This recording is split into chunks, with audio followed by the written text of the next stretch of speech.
प्यारे प्रभु यीशु मसीह के नाम में आप सबको जय मसीह की। बाइबल भवन क्रिश्चियन फेलोशिप जयपुर की कलीसिया में आज की आराधना में हम आप सबका स्वागत करते हैं। परमेश्वर की महिमा करें, परमेश्वर की प्रशंसा करें। उससे पहले हम लोग भजन को पढ़ते हुए प्रभु से प्रार्थना करेंगे और आज की आराधना का शुरुआत करेंगे। और हम चाहते हैं कि आप हमारे साथ, आप जहाँ कहीं भी हैं, भजन 47 नंबर निकालें और हमारे साथ आप प्रभु के वचन में देख सकते हैं। प्रभु के जीवित वचन में इस प्रकार लिखा हुआ है, हे देश देश के सब लोगों, तालियां बजाओ, ऊंचे शब्द से परमेश्वर के लिए जय जयकार करो, क्योंकि यहोवा परम प्रधान और भय योग्य है। वह सारी पृथ्वी के ऊपर महान राजा है। वह देश देश के लोगों को हमारे सम्मुख नीचा करता है और जाति जाति को हमारे पांव के नीचे कर देता है। वह हमारे लिए उत्तम भाग चुन लेगा, जो उसके प्रिय याकूब के घमंड के कारण है।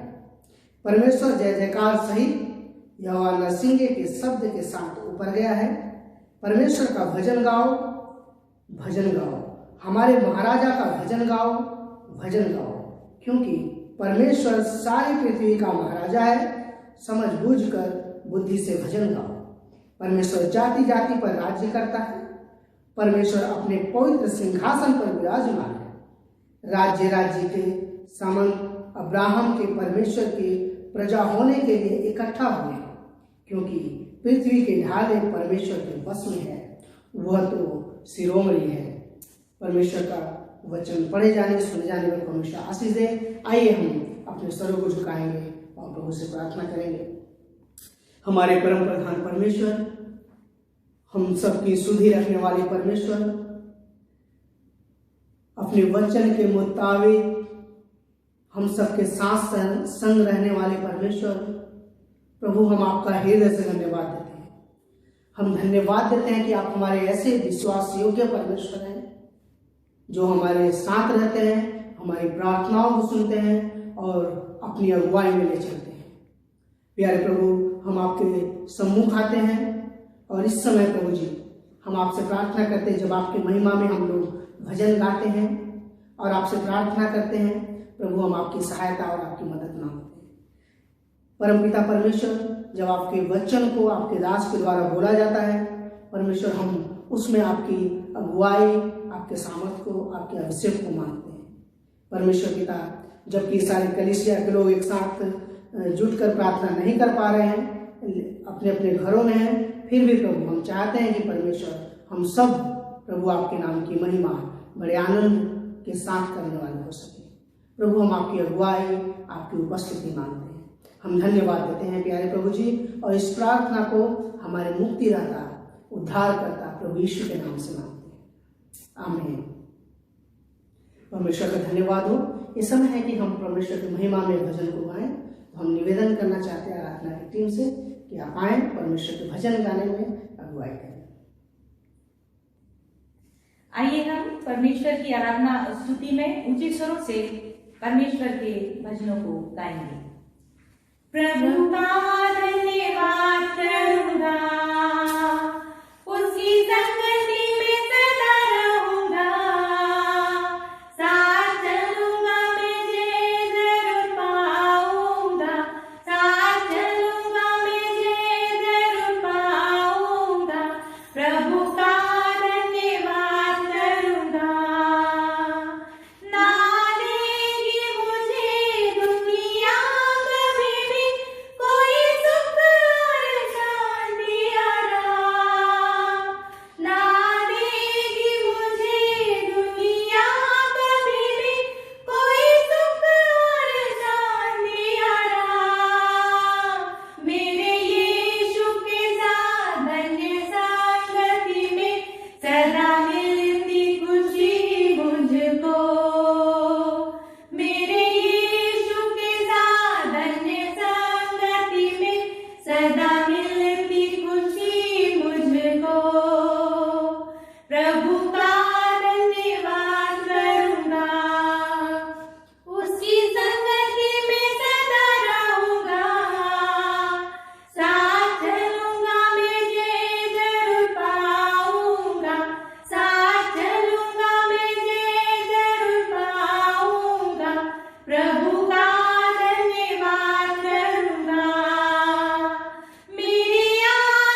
महिमा मेरी कामना, प्रभु का धन्यवाद करूंगा, उसकी संगति में सदा रहूंगा, साथ चलूंगा मैं जरूर पाऊंगा, साथ चलूंगा मैं जरूर पाऊंगा, प्रभु का धन्यवाद करूंगा।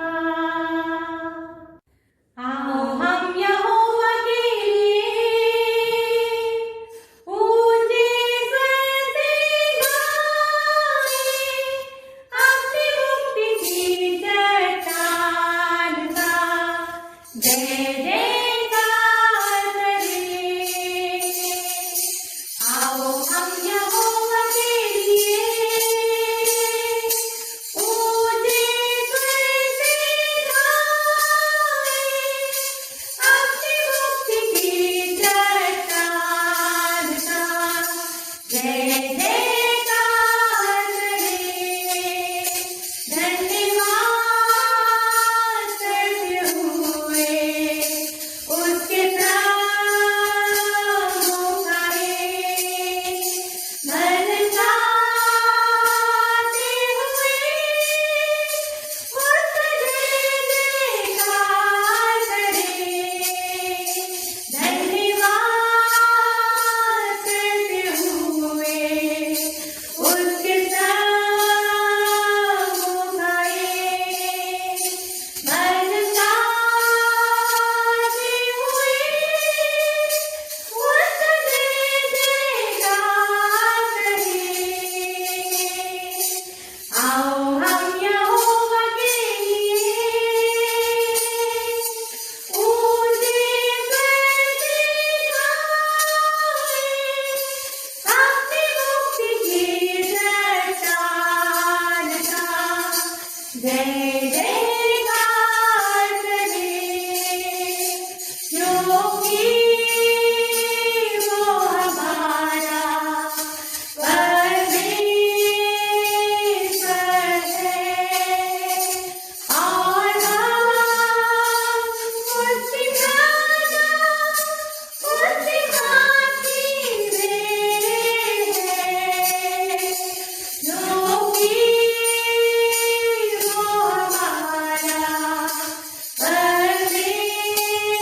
परमेश्वर है और हम उसकी प्रजा, उसकी खातिर हैं। आओ हम यहोवा के लिए ऊंचे स्वर से गाएं, अपनी मुक्ति की चट्टान का जय जयकार करें। परमेश्वर का धन्यवाद हो सुंदर भजनों के लिए जो प्रभु की महिमा में गाए गए। अब इस समय है सूचना का, तो परमेश्वर के भवन में आप दान दे सकते हैं, ऑनलाइन दान दे सकते हैं। इसके लिए आप भाई विनोद से संपर्क कर सकते हैं। ये समय है प्रार्थना का, तो हम अपने देश के लिए प्रार्थना करेंगे और कलीसिया के प्रत्येक सदस्य के लिए प्रार्थना करेंगे और अपने देश में जितने डॉक्टर्स, नर्सेज जो दिन रात मेहनत कर रहे हैं और हमारे अधिकारीगण जो मेहनत कर रहे हैं, उन सब के लिए हम लोग प्रभु से प्रार्थना करेंगे और प्रार्थना करेंगे हम लोग कि इस महामारी से परमेश्वर हम सबको निजात प्रदान करें। तो हम चाहते हैं कलीसिया के पासवान पास्टर सैमुअल मसीह आप आएंगे और प्रार्थना में। आप सभी को जय मसीह की। ये समय है कि हम प्रार्थना में अपने समय को व्यतीत करें। तो मैं आपसे निवेदन करूंगा कि आप जहाँ कहीं भी हैं अपने आंखों को बंद कर लें, अपने सरों को झुका लें ताकि हम परमेश्वर पिता से प्रार्थना करें। आइए हम प्रार्थना करें। परमेश्वर पिता, हम धन्यवाद करते हैं आज के महत्वपूर्ण गीत के लिए। धन्यवाद करते हैं कि आप हमारे परमेश्वर हैं। धन्यवाद करते हैं कि आपने हमें चुना और इस संसार में आप हमें अपनी महिमा के लिए इस्तेमाल कर रहे हैं। धन्यवाद करते हैं कि आप सृष्टिकर्ता परमेश्वर हैं। आपने अपने स्वरूप में, अपनी समानता में प्रभु जी हमें रचा है। इस समय प्रभु जी हमें आपकी आवश्यकता है, आपकी ज़रूरत है, क्योंकि प्रभु जी हम आपसे दूर चले गए। हमने अपने समझ के अनुसार, अपने लिए बहुत सारे उपाय ढूंढ लिए हैं और हम आपसे इतने दूर चले गए हैं कि हम आपके पास वापस नहीं आना चाहते और हम अपने पापों में फंस चुके हैं, जिसका ये परिणाम है कि आज पूरा विश्व इस विश्वव्यापी महामारी का सामना कर रहा है। उसके बावजूद भी प्रभु जी हम आपके पास आना नहीं चाहते, पापों से पश्चाताप नहीं करना चाहते, आप मन को फिराना नहीं चाहते। हम चाहते हैं प्रभु जी कि आप हमारे पापों को क्षमा करें, हमारे देश को चंगाई प्रदान करें, पूरे विश्व को चंगाई प्रदान करें। प्रार्थना करते हैं प्रभु जी, जो आर्थिक मंदी आ रही है उससे हमारे देश को उबारें। लोगों के पास काम नहीं है प्रभु जी, लोगों के पास भोजन नहीं है, लोग जगह जगह फंसे हुए हैं, बहुत सारी परेशानियों का, समस्याओं का देश सामना कर रहा है। हमारे देश के राष्ट्रपति, प्रधानमंत्री और हर एक राज्य के मुख्यमंत्री और जितने भी लोग लगे हुए हैं इन सारी समस्याओं का सामना करने के लिए आप उनको बुद्धि और ज्ञान दें कि वह आपकी समझ के अनुसार इन सारी समस्याओं का समाधान करें। कलीसिया को प्रभु जी आप मजबूत करें ताकि कलीसिया प्रभु जी आप में और आपकी उपस्थिति में आगे बढ़ सके और अपने जीवन को जांचते हुए, आपको स्मरण करते हुए इस संसार में जीवन को जीने वाली हो सके। हम प्रार्थना करते हैं हमारे कलीसिया के हर एक लोगों के लिए प्रभु जी, आप उनको अपनी आशीष प्रदान करें और जब वो अपने घरों में हैं आपके वचन में, प्रार्थना में और आपकी संगति में प्रभु जी आगे बढ़ सके। हमें भी प्रभु जी आप अपनी महिमा के लिए, अपने कार्य के लिए, हम जहाँ पर भी हमें प्रभु जी आप हमें इस्तेमाल करें। हम स्मरण करते हैं प्रभु जी उन सारी माताओं के लिए प्रभु जी जो प्रभु जी इस संसार में पाई जाती हैं प्रभु जी। हम धन्यवाद करते हैं कि आज हैप्पी मदर्स डे है प्रभु जी। हम स्मरण करते हैं प्रभु जी कि आपने हमें माता के गर्भ से चुन लिया प्रभु जी, और हम धन्यवाद करते हैं अपनी माँ के लिए प्रभु जी, जिन्होंने आपके वचन के अनुसार, आपके भय में, आपके प्रेम में हमारा पालन पोषण किया। आप कलीसिया की सारी माताओं को प्रभु जी आशीष प्रदान करें कि वो अपने बच्चों का पालन पोषण आपके भय में, आपके प्रेम में करने वाले हो सके और बच्चों को सही शिक्षा दे सके, जिसमें प्रभु जी वो अपने जीवन काल में स्थिर रहने वाले हो सके। फिर से हम प्रार्थना करते हैं प्रभु जी कि आप हमारे देश पर रहम करें, पूरे विश्व पर रहम करें, इस प्रभु जी देश को चंगाई प्रदान करें, हमारे राज्य को चंगाई प्रदान करें, हम सबकी सुरक्षा करें, हिफाजत करें और होने दे प्रभु जी कि हम आपके प्रेम को और अधिक जानने वाले सके, आपकी इच्छाओं को अपने जीवन में पूरी करने वाले सके। आज के वचन को भी आपके हाथों में सौंपते हैं। जब आपका वचन प्रचार किया जाता है, आपका वचन हम सबके जीवन से बातचीत कर सके। धन्यवाद करते हुए इस प्रार्थना को हम प्रभु यीशु मसीह के नाम से मांगते हैं, आमीन। धन्यवाद के साथ स्तुति गाऊंगा, यीशु मेरे खुदा, उपकार तेरे हैं बेशुमार, कोटि कोटि स्तुति धन्यवाद, धन्यवाद के साथ स्तुति गाऊंगा।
अब ये समय है कि हम लोग परमेश्वर के जीवित वचन को सुने और हम निवेदन करना चाहते हैं कलीसिया के पासवान पास्टर सैमुअल मसीह का कि आप आए प्रभु के वचन से हम सबको उत्साहित करें। आप सभी को जय मसीह की। परमेश्वर का धन्यवाद हो इस समय के लिए कि परमेश्वर ने यह मौका दिया कि एक अलग प्रकार से हम परमेश्वर के वचन पर ध्यान कर सकें। इससे पहले कि हम परमेश्वर के वचन पर ध्यान करें, मैं आपके सम्मुख भजन 5 को पढ़ना चाहता हूं और आप जहां कहीं भी हैं, मेरा आपसे निवेदन है कि आप अपने स्थानों पर खड़े हो सकते हैं परमेश्वर के वचन को आदर और महिमा देने के लिए। परमेश्वर के वचन में इस प्रकार से लिखा हुआ है, हे यहोवा मेरे वचनों पर कान लगा, मेरे करहाने की ओर ध्यान लगा।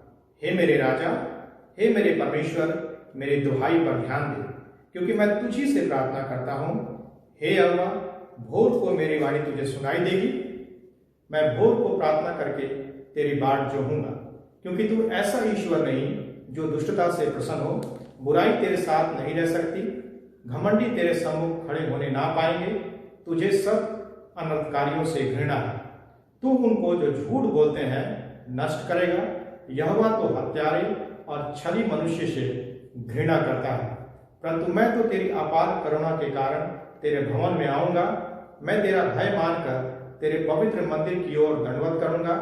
हे यहोवा, मेरे शत्रुओं के कारण अपने धर्म के मार्ग में मेरी अगुवाई कर। मेरे आगे आगे अपने सीधे मार्ग को दिखा, क्योंकि उनके मुंह में कोई सच्चाई नहीं, उनके मन में निरी दुष्टता है, उनका गला खुली हुई कब्र है। वे अपनी जीभ से चिकनी चुपड़ी बातें करते हैं। हे परमेश्वर, तू उनको दोषी ठहरा, वे अपनी ही युक्तियों से आप ही गिर जाए।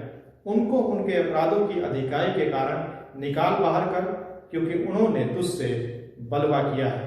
परंतु जितने तुझ पर भरोसा रखते हैं वे सब आनंद करें, वे सर्वदा ऊंचे स्वर से गाते रहें, क्योंकि तू उनकी रक्षा करता है। और जो तेरे नाम के प्रेमी हैं तुझ में प्रफुल्लित हो, क्योंकि तू धर्मी को आशीष देगा।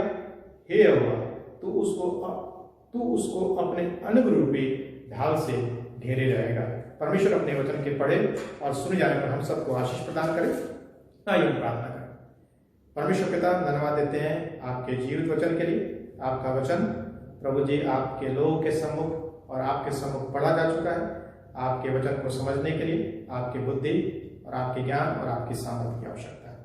आप हमारी सहायता करें, मदद करें कि जब आपका आत्मा आपके वचन के द्वारा से हमसे बातचीत करता है, आपका वचन भी हमारे जीवन से बातचीत कर सके और हमारे जीवन में काम कर सके।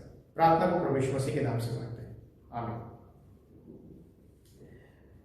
एक प्रश्न के साथ मैं शुरुआत करना चाहूंगा और प्रश्न इस प्रकार से है, उस समय आप क्या करेंगे जब आप अपने आप को सुरक्षित ना समझें?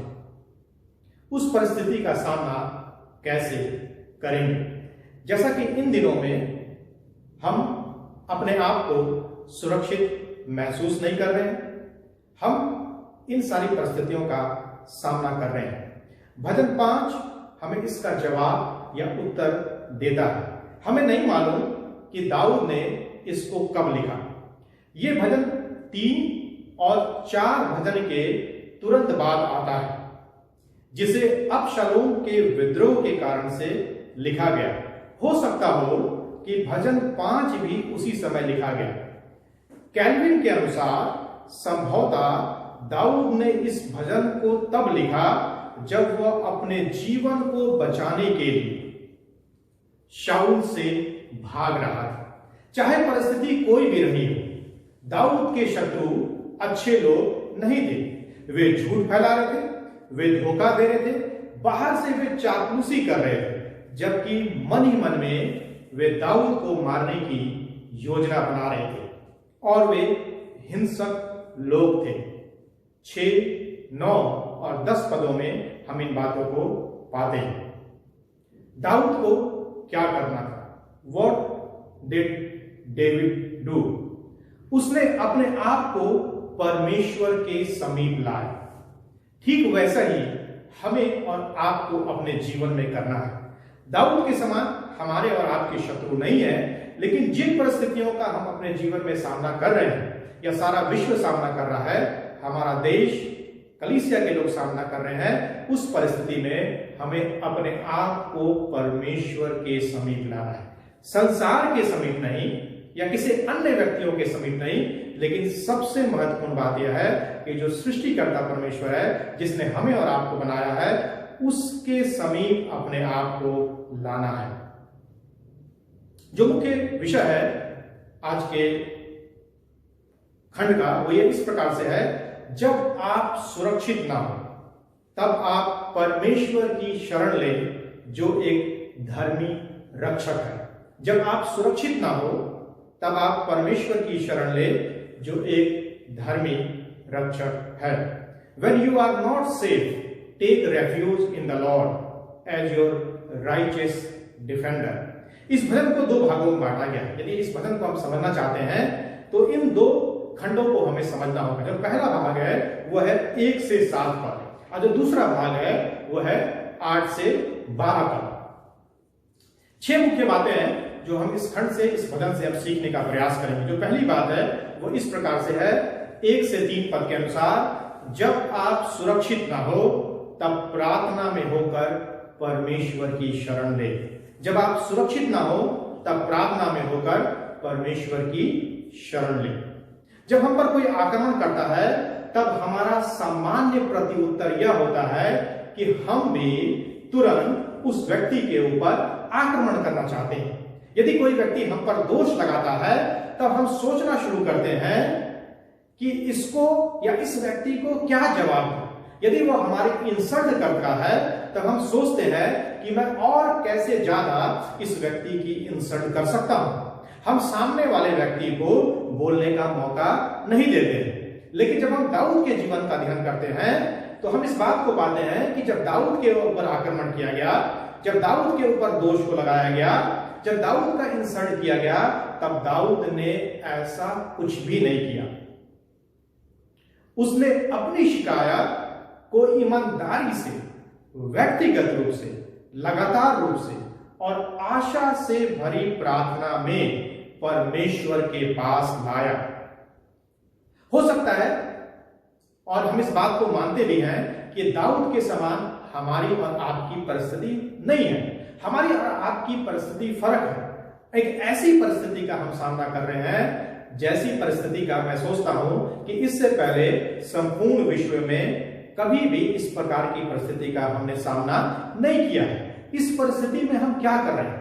क्या हम अपनी शिकायत को, क्या हम अपनी परेशानियों को, क्या हम अपनी समस्याओं को ईमानदारी से, व्यक्तिगत रूप से परमेश्वर के समीप ला रहे हैं या नहीं ला रहे हैं? या हम किस प्रकार से इस परेशानी को, इस समस्या को हम परमेश्वर के सम्मुख ला रहे हैं? यह बड़ा मायने रखता है। जब हम पहले और दूसरे पद को पढ़ते हैं तो हम इस बात को पाते हैं कि दाऊद बताता है प्रे ऑनेस्टली, यानी ईमानदारी से प्रार्थना करने के बारे में दाऊद बताता है। दाऊद की प्रार्थना उसके हृदय की पुकार थी, दर्द से भरी प्रार्थना थी। अच्छे अच्छे शब्दों से उसने परमेश्वर को प्रसन्न नहीं किया। हम किस प्रकार से इन दिनों में प्रार्थना कर रहे हैं? हमारी प्रार्थना क्या हमारे हृदय से है? क्या हमारी प्रार्थना सच्चाई से भरी हुई है? क्या हम अपनी प्रार्थना में परमेश्वर को प्रसन्न करने का प्रयास कर रहे हैं? दाऊद की प्रार्थना ईमानदारी से भरी प्रार्थना थी। यदि हम दूसरे पद की बात करें तो हम पाते हैं कि दाऊद की प्रार्थना व्यक्तिगत प्रार्थना थी। दाऊद क्या बोल रहा है? Pray personally. दाऊद ने परमेश्वर को हे मेरे राजा, हे मेरे परमेश्वर यह कहकर पुकारा, जबकि दाऊद स्वयं राजा था। लेकिन वह जानता था कि वह एक महान राजा, यानी कि स्वयं परमेश्वर प्रभु की, जो परमेश्वरों का परमेश्वर है, उसकी सेवा करता है। परमेश्वर के साथ उसका व्यक्तिगत संबंध था। परमेश्वर की उपस्थिति में वह अजनबी नहीं था।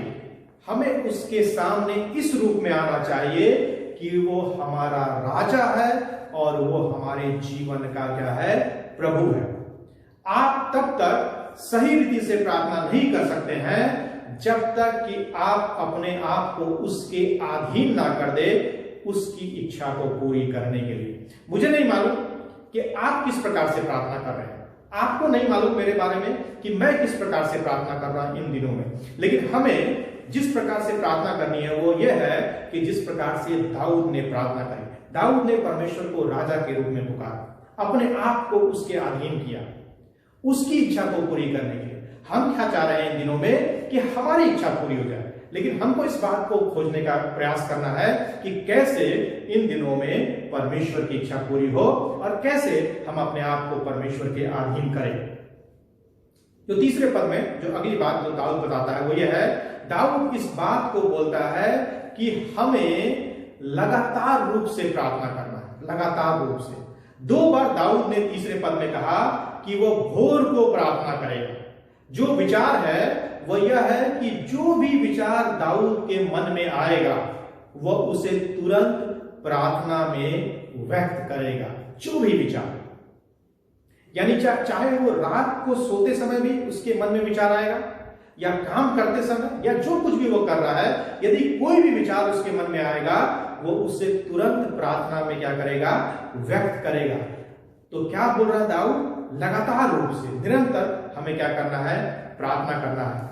चार्ल्स स्पर्जर इस प्रकार से बोलते हैं, prayer should be the key of the day and the lock of the night. Hindi में इस प्रकार से है, प्रार्थना दिन की कुंजी और रात्रि का ताला होना चाहिए।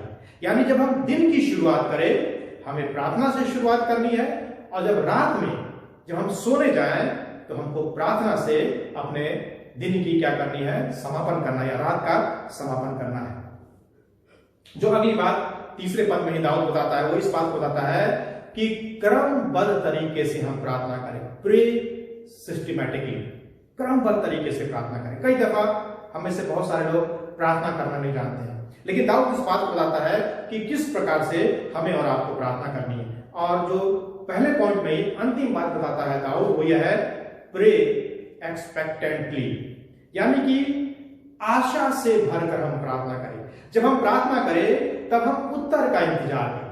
कई दफा हम प्रार्थना तो कर लेते हैं, जैसा कि हम इन दिनों में प्रार्थना कर रहे हैं, हम सब लोग प्रार्थना कर रहे हैं, चाहे हमारा विश्वास कैसा भी विश्वास क्यों ना हो, हम सब लोग प्रार्थना कर रहे हैं, लेकिन हम उत्तर का इंतजार करना नहीं चाहते हैं। हम चाहते हैं कि जैसे ही हम प्रार्थना करें परमेश्वर हमारी प्रार्थना को क्या कर ले, सुन ले। परमेश्वर से हमें आशा रखनी है कि वो हमारी प्रार्थनाओं का प्रति उत्तर देगा। अपने समय में परमेश्वर हमारी प्रार्थनाओं का उत्तर देगा, हमारे समय में परमेश्वर हमारी प्रार्थनाओं का उत्तर नहीं देगा। दूसरी बात 4 से 6 पद के अनुसार, जब आप सुरक्षित ना हो तब परमेश्वर जो धर्मी न्यायी है उससे विनती करें।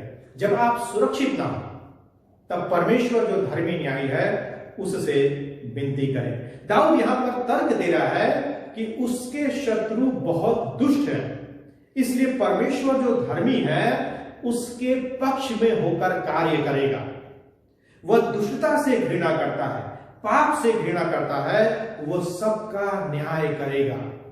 यदि हम 7 पद को देखें तो दाऊद अपने स्वयं की धार्मिकता पर भरोसा करते हुए परमेश्वर के सम्मुख नहीं आ रहा है। हम उसकी उपस्थिति में सिर्फ उसके अनुग्रह के द्वारा, जब हम मसीह में भरोसा करते हैं तब हम उसकी उपस्थिति में आ सकते हैं। इससे पहले कि हम उन्हें जो हम पर आक्रमण करते हैं उन्हें पापी कहकर उनकी निंदा करें, हमें पहले अपनी आंखों को, अपने जीवन को देखना होगा। हमें इस बात पर विचार करना होगा, क्या वे दुष्ट है, मैं कैसा हूं, क्या मैं अपने स्वयं के पापों का न्याय कर रहा हूं और मसीह की आज्ञा मान रहा हूं।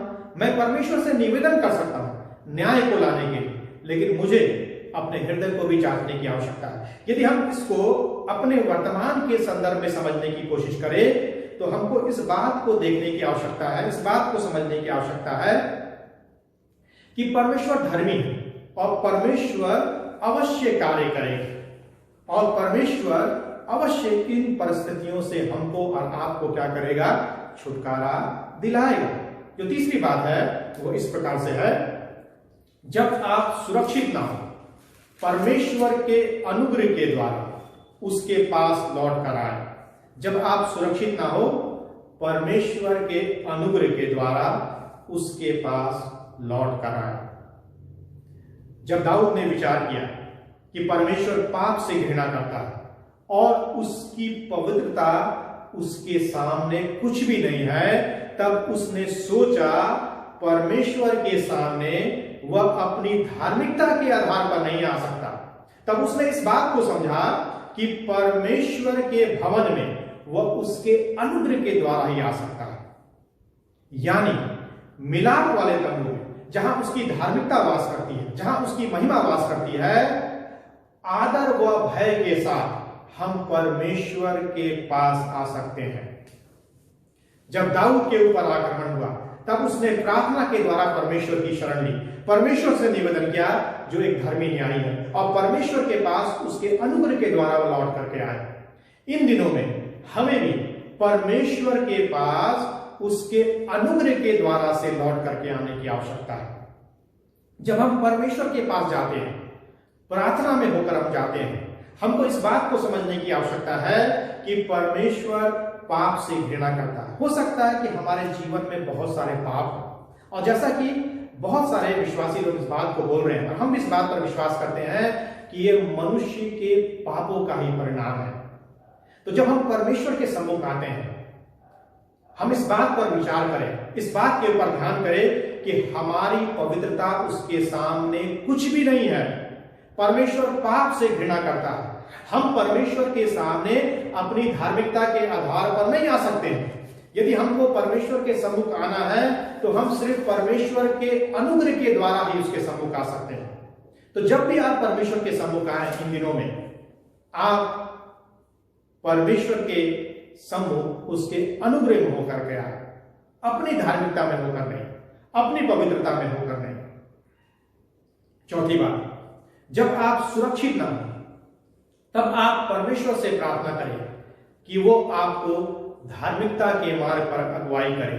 जब आप सुरक्षित ना हो तब आप परमेश्वर से प्रार्थना करें कि वो धार्मिकता के मार्ग पर आपकी अगुवाई करे। दाऊद को मालूम था उस मनोवृत्ति के बारे में, उस सोच के बारे में जो हमारे अंदर है, कि जब आक्रमण हो तब आक्रमण करने वाले को पापपूर्ण तरीके से प्रत्युत्तर देना है।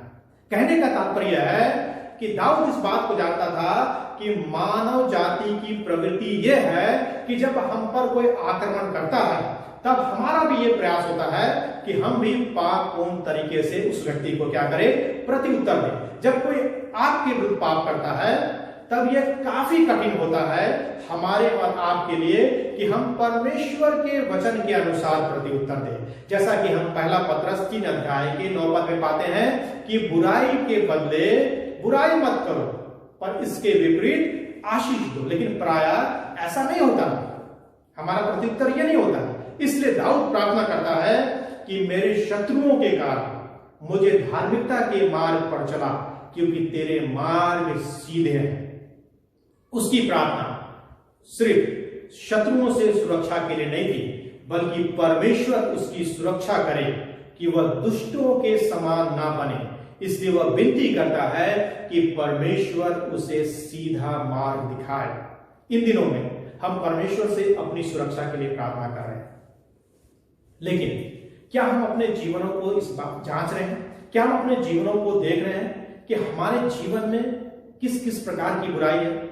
हम सुरक्षा के लिए परमेश्वर से प्रार्थना कर रहे हैं, परमेश्वर से अपनी बचाव के लिए हम प्रार्थना कर रहे हैं, लेकिन क्या हमने अपने जीवन को झांक कर देखा है कि हमारा जीवन कैसा है? क्या कहीं ये मेरे पापों का परिणाम तो नहीं? क्या मैं कहीं परमेश्वर से दूर तो नहीं हो गया?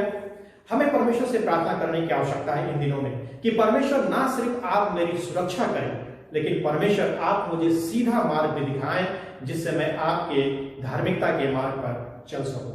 पांचवी बात, 9 और 10 पद के अनुसार, जब आप सुरक्षित ना हो तब परमेश्वर से विनती करें जो धर्मी न्यायी है। जब आप सुरक्षित ना हो तब परमेश्वर से विनती करें जो धर्मी न्यायी है। दाऊद अपने ऊपर जो उसके ऊपर आक्रमण करने वाले थे, दाऊद क्या कर रहा है? उनकी दुष्टता का वर्णन कर रहा है और परमेश्वर से उनका न्याय करने को कहता है।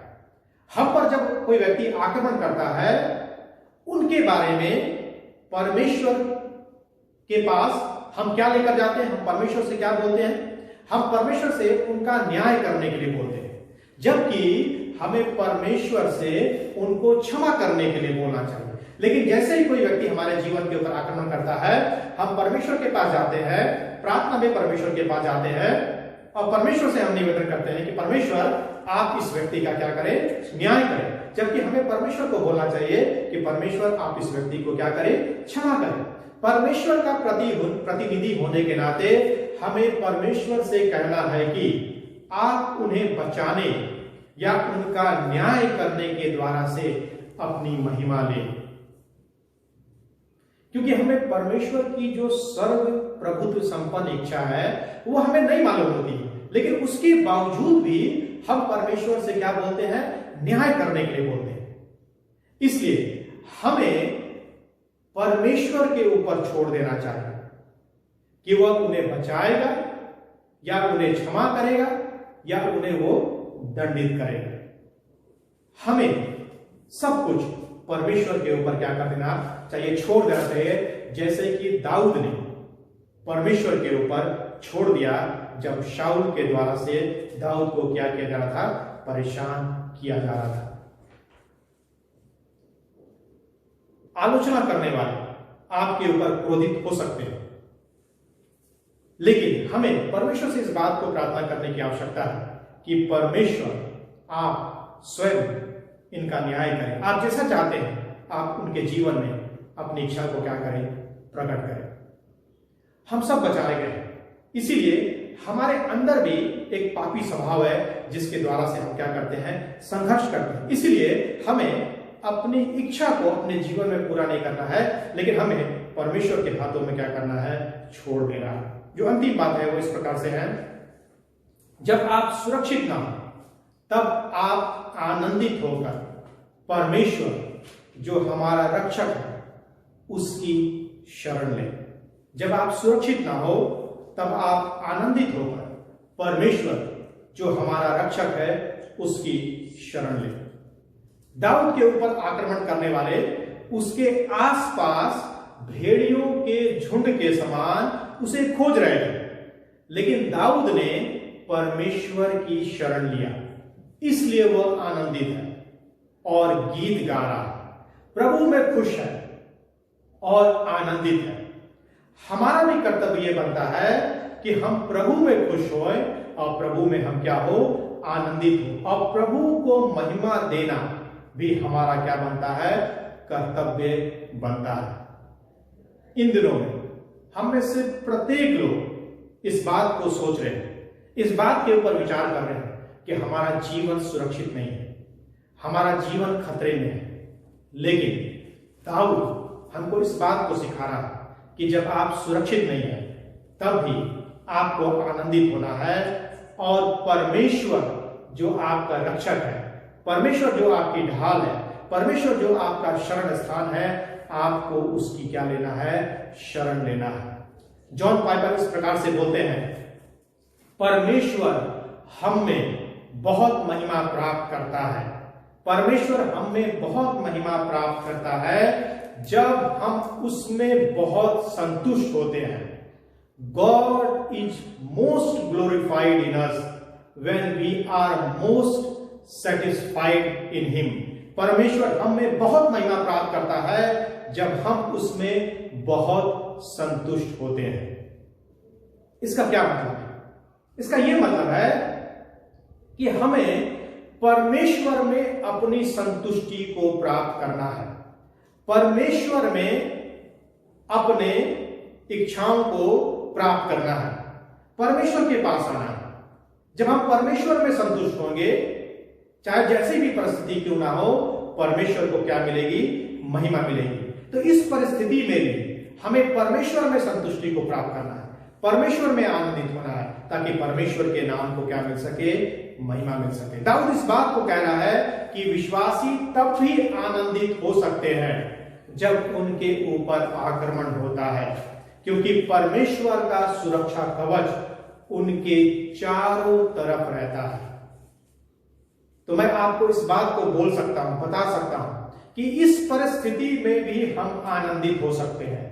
लॉकडाउन के मध्य में भी, अपने घरों में रहते हुए भी, चाहे हम जहां पर भी हैं वहां पर रहते हुए भी हम आनंदित हो सकते हैं, क्योंकि परमेश्वर का सुरक्षा कवच हमारे चारों तरफ है। इसीलिए हमें भयभीत होने की, हमें डरने की, हमें घबराने की जरूरत नहीं है। अंत में हम इस वचन से इस बात को सीखते हैं। यदि हम इस भजन के दोनों भागों को देखें तो हम इस बात को देखते हैं कि भजनकार जो है एक ही बात पर जोर दे रहा है, और जिस बात पर वो जोर दे रहा है वो ये है कि जब आप सुरक्षित ना हो, जब आपको ऐसा लगे कि आपका जीवन खतरे में है, आपके जीवन के लिए कोई आशा नहीं है, आपके जीवन के लिए अब कोई उपाय बचा नहीं हुआ है, तब भी आप प्रार्थना में प्रभु की शरण ले सकते हैं। धर्मी न्यायी के रूप में उससे विनती कर सकते हैं, उसके अनुग्रह के द्वारा से उसके पास आ सकते हैं, और अपने रक्षक के रूप में उसमें आप आनंदित हो सकते हैं।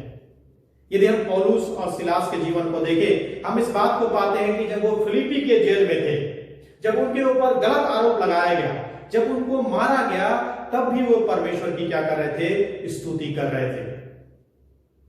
चाहे परिस्थिति कैसी भी क्यों ना हो, चाहे परिस्थिति कितने भी दिनों तक ऐसी ही क्यों ना रहे, हमें परमेश्वर की शरण लेना है। वो हमारा धर्मी न्यायी है, वो हमारा सुरक्षा करने वाला है। क्या आप उस आनंद को जानते हैं जब आप सुरक्षित नहीं होते हैं? यदि आप उस आनंद को जानते हैं तो जब आप सुरक्षित नहीं भी हैं तब भी आप आनंदित रहेंगे। लेकिन यदि आपने उस आनंद को नहीं जाना है तो आप उस परिस्थिति में, विशेष करके इस परिस्थिति में, आप ना तो आनंदित रहेंगे और ना ही अपने आप को सुरक्षित महसूस करेंगे। इसलिए बहुत जरूरी है कि हम उस आनंद को जानें, जो आनंद हमारे जीवन में उस समय भी आनंद प्रदान करता है जब हम सुरक्षित नहीं होते हैं, और जब हम सुरक्षित होते हैं तब भी आनंद प्रदान करता है, और जब हम सुरक्षित नहीं होते हैं तब भी वो हमें क्या करता है? आनंद प्रदान करता है। और उस आनंद को प्राप्त करने के लिए हमको परमेश्वर के समीप आना है, इस बात को जानते हुए कि वो आपका शरण स्थान है, वो आपका धर्मी रक्षक है, वो आपका बचाने वाला है। जब आप इस प्रकार से परमेश्वर के समीप आएंगे, परमेश्वर आपको वो आनंद प्रदान करेगा जिस आनंद को आप अपने जीवन में उस समय भी महसूस करेंगे जब आप सुरक्षित नहीं होंगे। परमेश्वर हम सबको अपने वचन के पढ़े और सुने जाने पर आशीष प्रदान करें। आप जहां कहीं भी हैं अपने स्थानों पर खड़े हो सकते हैं अंतिम प्रार्थना के लिए और आशीष वचन के लिए। आइए हम प्रार्थना। परमेश्वर पिता, हम धन्यवाद करते हैं कि आप हमारे धर्मी रक्षक हैं। हम धन्यवाद करते हैं उस आनंद के लिए जो आपने प्रभु यीशु मसीह पर विश्वास करने के कारण से हमारे जीवन में दिया है। ये वो आनंद है जो संसार हमें नहीं दे सकता है। हम धन्यवाद करते हैं कि आपने हमारे जीवन में आनंद दिया है, इसीलिए इस कठिन और विषम परिस्थिति में भी हम आप में आनंदित रहते हैं। आप में अपने आप को सुरक्षित पाते हैं क्योंकि आप हमारे शरण स्थान हैं, आप हमारे ढाल हैं, आप हमारी सुरक्षा और हिफाजत करने वाले हैं। होने दे परमेश्वर पिता कि इस आनंद को जो आपने हमारे जीवन में दिया है, आप पर विश्वास करने के द्वारा से, उद्धार प्राप्त करने के द्वारा से, उस आनंद को हम अपने जीवन में कम ना होने दे, लेकिन उस आनंद का हम अपने जीवन में अनुभव कर सके जीवन की विषम और कठिन परिस्थितियों में भी, और हम आप पर भरोसा रखते हुए अपने जीवन को व्यतीत करने वाले से आप अपनी कलीसिया को मजबूत करें, विश्वासी लोगों को मजबूत करें, और वो आनंद जो आपने हमें प्रदान किया आप सबको प्रदान करें कि हर परिस्थिति में हम आप में आनंदित और मगन रह सके। धन्यवाद करते हुए हम इस प्रार्थना को प्रभु यीशु मसीह के नाम से मांगते हैं, आमीन। अब हमारे परमेश्वर पिता का प्रेम, प्रभु यीशु मसीह का अनुग्रह और पवित्र आत्मा की संगति और सहभागिता हमें से प्रत्येक विश्वासियों के साथ हमेशा हमेशा तक होती रहे, आमीन। आप सभी को जय मसीह।